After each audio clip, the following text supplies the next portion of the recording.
అందరికీ నమస్కారం అండి. తెలుగు కథల వేదికకు స్వాగతం. ఈరోజు గోగినేని హిమబిందు గారు రచించిన ఒక్క మాట అనే చక్కటి కథను విందామండి. ఈ కథ నవంబర్ 4, 2007న ఈనాడు ఆదివారంలో ప్రచురితమైనది. ఈ రోజుతో షాపింగ్ పూర్తి చేసి రేపు తీరుబడిగా వద్దామనుకుంటే నీరజతో సమస్య ఏదో వచ్చిందంటూ ఇప్పుడే రమ్మన్నావు. సంగతేమిటి పిన్ని? ఎవరినైనా ప్రేమించానని అంటోందా? ఆ సంబంధం నీకిష్టం లేదా? వచ్చి రాగాని పార్వతమ్మ మీద ప్రశ్నల వర్షం కురిపించేసి సోఫాలో కూర్చుంది సరళ. సరళ పార్వతమ్మ వాళ్ళకి దూరపు బంధువు. పార్వతమ్మ కూతురు నీరజ కంటే సరళ 3 ఏళ్లు పెద్ద. ఇద్దరి మధ్య మంచి స్నేహం ఉంది. 3 ఏళ్ల క్రితం పెళ్లి చేసుకుని అమెరికా వెళ్లిన సరళ సెలవు మీద వారం రోజుల క్రితమే ఇండియా వచ్చింది. పార్వతమ్మ అక్కడే కూర్చుని ఉన్న నీరజ వైపు నిష్ఠూరంగా చూసి, నీ చెల్లెలి ప్రేమంతా అమెరికా మీదే. ఆ పిచ్చితో ఇక్కడ వచ్చిన మంచి సంబంధాన్ని కాదంటోంది అంది నిట్టూరుస్తూ. అలా చెబితే నాకెలా అర్థమవుతుంది పిన్ని? వివరంగా చెప్పు అడిగింది సరళ. ఎదురుగానే ఉందిగా, నీ చెల్లెల్నే అడుగు అని పార్వతమ్మ అంటుంటే నీరజ మధ్యలోనే అడ్డం వచ్చి, అర్జెంటుగా రమ్మని పిలిచిన దానివి నువ్వే చెప్పొచ్చుగా అంది కొంచెం కోపంగా. సరళ చిన్నగా నవ్వింది. బావుంది. మీరిద్దరూ వాదులాడుకుంటూ నన్ను సస్పెన్స్లో పెడుతున్నారు. ముందు నువ్వు చెప్పు పిన్ని, సంగతేమిటో అంది పార్వతమ్మ వైపు చూస్తూ. పార్వతమ్మ మళ్ళీ గట్టిగా నిట్టూర్చింది. మా తమ్ముడు శంకరం ట్రాన్స్ఫర్ అయి వచ్చి ఇప్పుడు ఈ ఊళ్ళోనే ఉంటున్నాడు. మేం మొన్న వాళ్ళ ఇంటికి వెళ్ళినప్పుడు మా మరదల తరపు బంధువులు ఈ ఊళ్ళో ఎవరింటికో పెళ్లికని వచ్చి వీళ్ళని చూసిపోదామని వచ్చారు. వాళ్ళకి వాళ్ళ అబ్బాయి కిషోర్కి మన నీరజ నచ్చిందని చెప్పి సంబంధం కలుపుకోవడానికి ఇష్టపడ్డారు. మా మరదలకి వాళ్ళ కుటుంబం బాగా తెలుసు. మంచి వాళ్ళని చెప్పింది. ఈడు జోడుగా ఉన్నాడు. అన్ని విషయాలు బాగున్నాయని, నీరజకు సంబంధాలు చూస్తున్నాం కదా అనే ఉద్దేశంతో మా తమ్ముడు వాళ్ళని సాంప్రదాయంగా పెళ్లి చూపులకి ఈ రోజు మన ఇంటికి రమ్మని చెప్పేశాడు. నీరజేమో వీల్లేదంటోంది. ముందు మనమే రమ్మని పిలిచాక మళ్ళీ రావద్దని చెప్పటం ఏం బాగుంటుంది? అంతగా అయితే వాళ్ళు వచ్చి వెళ్ళాక ఏదో కారణం చెప్పి కాదనుకోవచ్చులే అని చెప్తున్నా వినిపించుకోవటం లేదు. నాకేం చేయాలో తోచక నీకు ఫోన్ చేశాను అంది పార్వతమ్మ. అన్ని విషయాలు బాగున్నప్పుడు నీరజకి ఎందుకు అభ్యంతరం? ఆశ్చర్యంగా అడిగింది సరళ. ఏం చెప్పమంటావులే, తన ఫ్రెండ్స్ అంతా అమెరికా వెళ్ళిపోతున్నారని దీనికి అదే కోరిక. అందుకే నేను అక్కడ సంబంధాలే చూస్తున్నాను. కాకపోతే అనుకోకుండా ఇక్కడే మంచి సంబంధం వచ్చినప్పుడు కాదనుకోవటం ఎందుకు అని మేం నచ్చజెప్తున్నా నీరజ వినిపించుకోవటం లేదు అంటూ ఆవిడ లేచి నిలబడి కాఫీ తెస్తానుండు అని చెప్పి వంటగదిలోకి వెళ్ళింది. సరళ నీరజకు కొంచెం దగ్గరగా జరిగి భుజం మీద ఆప్యాయంగా చెయ్యి వేసి, ఈ రోజుల్లో అమెరికా వెళ్ళటం పెద్ద సమస్య కానే కాదు. అందరూ వెళ్తూనే ఉన్నారు. పెళ్ళయ్యాకైనా మీరిద్దరూ ప్రయత్నం చేసుకుని వెళ్ళొచ్చుగా అంది. అలా కుదరదులే అంటూ నిట్టూర్చింది నీరజ. మామయ్య వాళ్ళింట్లో ఆ రోజు అతనితో మాట్లాడానుగా. మాటల మధ్యలో అతనికి అమెరికా వెళ్ళాలనే ఉద్దేశం ఎంత మాత్రం లేదని స్పష్టంగా చెప్పాడు. అది తెలిసి కూడా వాళ్ళని రమ్మనటం ఎందుకు చెప్పు? మామయ్య నన్ను ముందు అడగకుండా తొందరపడ్డాడు. అందుకని ముందు రమ్మందాం, ఆ తర్వాత ఏదో కారణం చెప్పొచ్చులే అంటారు. అంటే నాకు నచ్చజెప్పే అవకాశం ఉంటుంది గదా అని కాబోలు.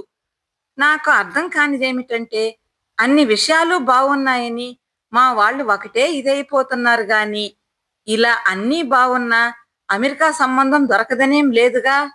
వాళ్ళకిష్టమై అడుగుతున్నారని ఒప్పుకునే కంటే మనకు నచ్చే సంబంధం కోసం ఎదురు చూడొచ్చు కదా.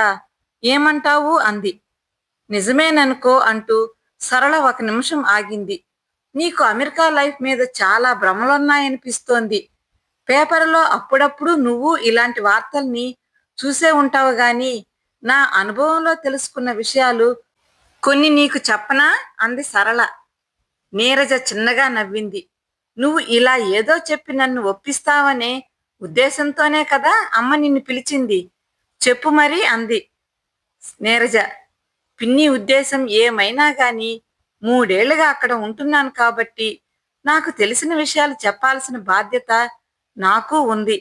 అమెరికా లైఫ్ బాగుంటుందనడానికి ఎన్ని ప్లస్ పాయింట్స్ ఉన్నాయో బాగుండదనటానికి అన్ని మైనస్ పాయింట్స్ ఉన్నాయి. ఒక్కొక్కరికి ఒక్కోలా అనిపించవచ్చు గాని నాకైతే మాత్రం మైనస్ పాయింట్సే ఎక్కువ కనిపిస్తాయి. అందుకే ఎప్పుడెప్పుడు ఇండియా వచ్చేస్తామా, మన వాళ్ళందరి మధ్య ఉండే అవకాశం ఎప్పుడొస్తుందా అని ఎదురు చూస్తుంటాను తెలుసా అంది సరళ. మంచి భవిష్యత్తు కోసం ఎంత దూరమైనా ఎక్కడికైనా వెళ్ళాలి. కెరీర్ గురించి ఆలోచించకుండా ఉన్న చోటనే ఉండాలనుకోవటం నాకస్సలు నచ్చదు. నాకీ సంబంధం ఇష్టం లేకపోవటానికి కారణం కూడా అదే అంది నీరజ. మనం ప్రాధాన్యం ఇచ్చే విషయాల్ని బట్టి మన ఉద్దేశాలు ఉంటాయి. అక్కడ శాలరీ కొన్ని సౌకర్యాలు ఎక్కువే అనుకో, కాదనను. కాకపోతే చెప్పానుగా ఒక్కొక్కరికి ఒక్కోలా అనిపిస్తుందని. అది సరే గాని ఈ మధ్య జరిగిన సంఘటన చెబుతానన్నా కదా అంటూ ఒక్క క్షణం ఆగి మళ్ళీ మొదలుపెట్టింది సరళ. మాకు దగ్గరలోనే ఉండే ఏరియాలోకి ఒక తెలుగు వాళ్ళ కుటుంబం వచ్చింది. ఆమెను అతడెక్కడికి తీసుకువచ్చేవాడు కాదు. ఒకసారి నేను నా ఫ్రెండు పరిచయం చేసుకుందామని వెళ్ళాం. నా ఫ్రెండ్ వాళ్ళ ఆయన పనిచేస్తున్న ఆఫీసులోనే అతను చేస్తున్నట్టు ఆ అమ్మాయి మాటల వల్ల తెలిసింది. అతను నెలకి 20 రోజులు క్యాంపుల్లోనే ఉంటాడని చెప్పేసరికి నా ఫ్రెండ్ ఆశ్చర్యపోతూ ఆ ఆఫీసులో అసలు క్యాంపులే ఉండవని చెప్పింది. దాంతో ఆ అమ్మాయి తర్వాత వాకప్ చేసేసరికి తేలిందేమిటంటే అతనికి ఆల్రెడీ పెళ్ళయింది, పిల్లలు కూడా ఉన్నారు. ఆ విషయం దాచి ఈ అమ్మాయిని మళ్ళీ పెళ్లి చేసుకున్నాడన్నమాట. ఈ విషయం బయటపడేసరికి అసలే అంతంత మాత్రంగా ఉన్న ఆ అమ్మాయి కాపురంలో కష్టాలింకా ఎక్కువయ్యాయి. శాడిస్టులా హింసించడం మొదలుపెట్టాడట. ఒక ఫంక్షన్కి పిలుద్దామని మేం ఇద్దరం మళ్ళీ వెళ్ళినప్పుడు ఆ అమ్మాయి అతను కొట్టిన దెబ్బలకి సృహ తప్పి కార్పెట్ మీద పడి ఉంది. తర్వాత మేం అందరం ఎలాగో కష్టపడి ఆ అమ్మాయిని ఇండియా పంపించే ఏర్పాటు చేశాం. వాళ్ళు తర్వాత ఏదో తేల్చుకుంటారనుకో. అమెరికా సంబంధం అనగాని మన వాళ్ళు కొంతమంది ఆ మోజులో పూర్వాపరాలు సరిగ్గా విచారించకుండానే హడావిడిగా పెళ్లి చేసి పంపించేయటంతో ఇలా కొంతమంది అమ్మాయిలు అన్యాయమైపోతున్నారు. ఇలాంటివి అప్పుడప్పుడు అక్కడక్కడా జరుగుతున్నట్లు వింటూనే ఉన్నాం. ఇంకా అంటూ ఏదో చెప్పబోతుంటే నీరజ మధ్యలోనే అడ్డం వచ్చి సరళ వైపు సూటిగా చూస్తూ అంది. అక్క, నిన్నొకటి అడగనా? ఇక్కడ కూడా ఇలాంటివి జరుగుతూనే ఉన్నాయిగా, కాదనగలవా? కట్నాల కోసమో ఇంకే కారణాలతోనో రకరకాలుగా భార్యల్ని వేధించటం, కిరసనాయిలు పోసి తగలబెట్టడం లాంటి వార్తల్ని పేపర్లో మనం ఎన్ని చూడలేదు. అదంతా పోనీ, బావగారి సంబంధం మనకు తెలిసిన వాళ్ళదేం కాదు. అయినా నువ్వు అక్కడ హ్యాపీగానే ఉన్నావు కదా అంది నీరజ. సరళ నవ్వేసింది. నేను అమెరికాలో లైఫ్ని ఎంజాయ్ చేస్తూ నీకు మాత్రం నీతులు చెబుతున్నట్లుగా నీకు అనిపిస్తోంది కాబోలు. పూర్తిగా తెలియని అమెరికా సంబంధం కంటే బాగా తెలిసిన అన్ని విషయాలు బాగున్నా ఇక్కడ సంబంధమే బెటర్ కదా అనే ఉద్దేశంతో మాట్లాడానంతే. సరేలే, నీ ఇష్ట ప్రకారమే జరగటం మంచిది. ఇక్కడ సంబంధం చేసుకుంటే అమెరికా వెళ్ళలేకపోయానన్న అసంతృప్తి నిన్ను ఆనందంగా ఉండనివ్వదు కూడా. కాకపోతే కిషోర్ వాళ్ళు వచ్చి వెళ్ళినందువల్ల నష్టం ఏముంది? అమెరికా వెళ్ళటం అనేది నీ తప్పనిసరి కోరికని అతనికి తెలియజేయి. నీ పట్ల మరీ మక్కువ ఉంటే తన ఉద్దేశం మార్చుకుని అమెరికా వెళ్ళటానికి అంగీకరిస్తాడేమో. లేకపోతే ఈ సంబంధాన్ని వాళ్లే క్యాన్సిల్ చేసుకుంటారు. అంతేగా అంది సరళ. ఆలోచనలో పడినట్లుగా నీరజ 2 నిమిషాలు మౌనంగా ఉండిపోయి తర్వాత మెల్లగా సరే అలాగే చేద్దాంలే అంది. అప్పుడే కాఫీ కప్పులతో వచ్చిన పార్వతమ్మతో సరళ, పిన్ని, ఈ సంబంధాన్ని చేసుకోవటానికి కాదు గాని వాళ్ళు రావటానికి మాత్రం నీరజ ఒప్పుకుంది అని చెప్పింది. పోనీలే, మాట పోకుండా అంతవరకైనా పర్వాలేదు. సరళ ఇంటికి ఫోన్ చేసి చెప్తాను. వాళ్ళు వచ్చి వెళ్ళే వరకు నువ్వు ఇక్కడే ఉండు అంది పార్వతమ్మ మనసు తేలిక పడినట్లుగా. అలాగే పిన్ని, వాళ్ళ కోసం చేసే స్పెషల్స్ అన్నీ నాకిష్టమైనవే అయి ఉండాలి మరి అంది నవ్వుతూ. పార్వతమ్మ కూడా చిన్నగా నవ్వి, తప్పకుండా, నాకు తెలుసుగా, జీడిపప్పు పకోడీ, గులాబ్ జాము, క్యారెట్ హల్వా, అంతేగా అంది. ఆ సాయంకాలం పార్వతమ్మ తమ్ముడు మరదలు కిషోర్ని అతని తల్లిదండ్రుల్ని వెంట పెట్టుకుని వచ్చారు. అందరూ కలిసి కాసేపు కూర్చున్నారు. కాఫీ పలహారాలు మర్యాదలయ్యాక నీరజ్ని కిషోర్ని మాట్లాడుకోవటానికి వీలుగా ఒంటరిగా వదిలిపెట్టారు. వెళ్లే ముందు కిషోర్ తల్లి, మాకైతే ఏ అభ్యంతరమూ లేదు, ఇక మీ అంగీకారమే తరువాయి అంది పార్వతమ్మతో.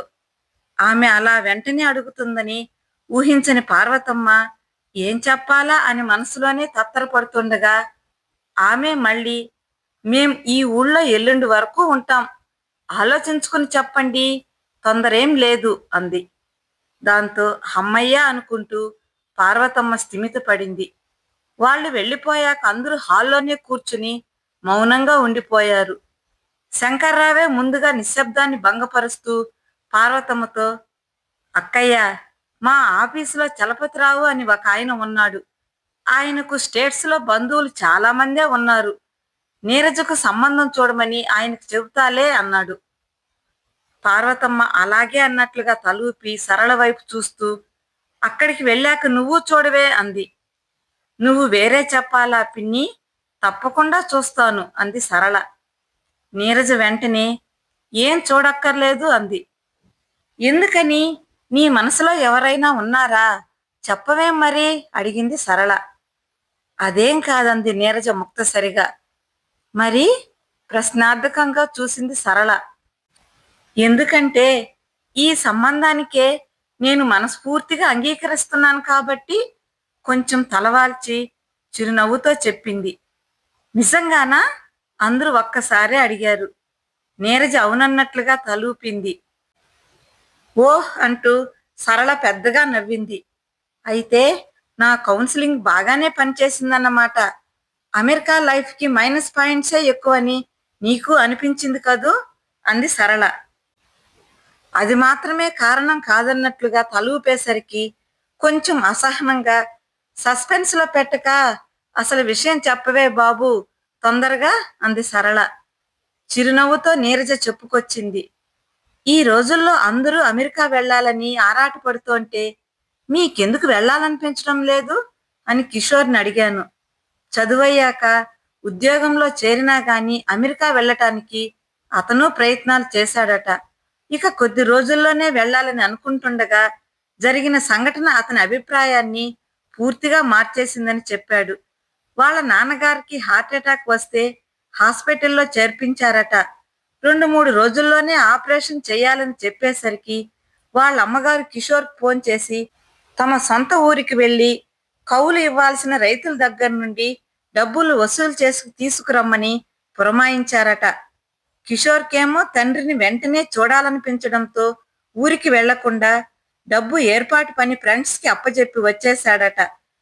తండ్రికి ఆ విషయం చెప్పినప్పుడు ఆయన కిషోర్ చేయి పట్టుకుని చాలా ఆనందంగా, డబ్బుదేముందిరా, ఇక్కడే ఎవరో ఒకరి దగ్గర తీసుకుని తర్వాత ఇచ్చేయవచ్చులే, నువ్వు వెంటనే వచ్చేశావు, నిన్ను చూడగానే కొండంత బలం వచ్చేసినట్లుగా చాలా రిలీఫ్గా ఉందిరా అన్నారట. ఆ ఒక్క మాట అతన్ని ఆలోచనలో పడేసి అమెరికా వెళ్లాలనే కోరికను పూర్తిగా తుడిచిపెట్టేసిందని చెప్పాడు. పెద్దవాళ్లైన తల్లిదండ్రులకి ఏ అనారోగ్యం వచ్చినా చూసుకోవటానికి తనకేమో తోడబుట్టిన వాళ్ళెవరూ లేరు. అటువంటి పరిస్థితుల్లో డాలర్లు సంపాదించి పంపించడం కంటే వాళ్ళకు అండగా ఇక్కడుండడమే అవసరమని బాగా అనిపించటంతో మంచి కెరీర్ కోసం, డబ్బు సంపాదించడం కోసం ఏ ప్రయత్నాలైనా ఇక్కడే చేయాలని నిర్ధారించేసుకున్నాడట. ఇదంతా చెప్పాక అతను ఇంకొక మాట అన్నాడు. మీరు ఒక్కరే కాబట్టి ఈ సంబంధం మీకిష్టమై మన పెళ్లి జరిగితే మీ అమ్మగారు మనతోనే ఉండొచ్చు, నాకేం అభ్యంతరం లేదు అని. ఆ మాట కొరడా దెబ్బలా తగిలి నాకు కనువిప్పు కలిగించింది. అవును మరి. నాన్న చనిపోయినప్పటి నుండి అమ్మ ఒక్కతే కుటుంబ భారాన్ని మోస్తూ నన్ను కష్టపడి పెంచి పెద్ద చేసింది. ఇప్పుడు నేను అమెరికా వెళ్ళిపోతే అమ్మకి ఎటువంటి అనారోగ్యం వచ్చినా బంధువుల, స్నేహితుల దయాధర్మం మీద ఆధారపడాల్సిందే. అదే ఇండియాలో ఉంటే ఒకవేళ అమ్మ మా దగ్గర ఉండటానికి ఇష్టపడకపోయినా తనకి బాగాలేనప్పుడు నేనైనా వెంటనే వెళ్ళగలను. లేకపోతే అమ్మనైనా నా దగ్గరకు తీసుకురాగలను. ఇప్పటి వరకు ఇలా ఎందుకు ఆలోచించలేదా అని సిగ్గుపడ్డాను. ఆ పైన కిషోర్ తన తల్లిదండ్రుల గురించే కాకుండా నా వాళ్ళ గురించి ఆలోచించటం నాకు బాగా నచ్చింది. అతనిది ఎంత మంచి మనసో అర్థమైంది. అందుకే ఈ సంబంధానికే అంటూ సిగ్గుపడుతున్నట్లుగా చివరి మాటను ఆపేసింది. నీరజ మాటలకు అందరి మొహాలు వికసించాయి. సరళ నీరజ చేయి పట్టుకుని ఉత్సాహంగా ఊపేస్తూ, అందరూ చేస్తున్నారని కాకుండా మన పరిస్థితులను బట్టి మనకేది మంచిదో ఆలోచించుకుని నిర్ణయించుకోవాలి. ఏమైనా గాని చివరకు మంచి నిర్ణయం తీసుకున్నావు. కంగ్రాట్స్ అంది నవ్వు మొహంతో సరళ. పార్వతమ్మ కళ్ళు ఆనందంతో చెమర్చాయి. తల్లి మొహంలోని సంతృప్తిని, ఆనందాన్ని గమనించిన నీరజ తను తీసుకున్న నిర్ణయం సరైనదేననుకుంటూ తృప్తిగా లోపలికి నడిచింది. కథ సమాప్తమండి. కథ నచ్చితే లైక్ చేయండి, షేర్ చేయండి, మీ అభిప్రాయాన్ని కామెంట్ రూపంలో తెలియజేయండి. మరిన్ని చక్కటి కథల కోసం మన ఛానల్ని సబ్స్క్రైబ్ చేసుకోండి. కథ విన్నందుకు ధన్యవాదాలండి. మరలా మరో చక్కటి కథతో కలుసుకుందామండి. అంతవరకు సెలవా మరి.